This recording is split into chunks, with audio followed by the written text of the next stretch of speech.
How to add server stats to your Discord server or the stats counter.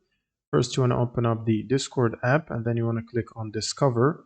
And from here, go to Apps and you want to search for the server stats. So in the search bar here, you want to type server stats like this. And then you want to click on the first bot here, which says server stats bot. Click on Add App and then select your server and then click on Continue.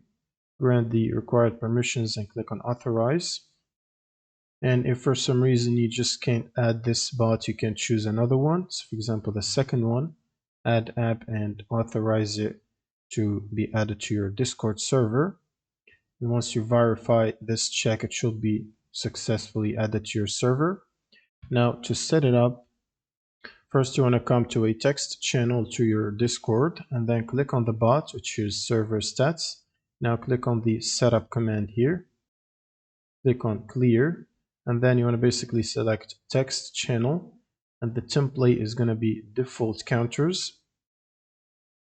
And then you want to press enter, and it should start the setup as you can see here, and it created a category on the top of the server with all the members and all the bots and potentially the active members here, which is the second one. And you can customize the template however you like. If you press setup and then choose a text channel, you can choose from these available options. So for example, the default counters, the channels, roles, counters, emojis and stickers, default and boosts for Nitro Discord boosts for NFT crypto. And I believe there's more available options if you pay for this bot. And that's pretty much it for this video. Subscribe if you found this helpful, and see you in the next one.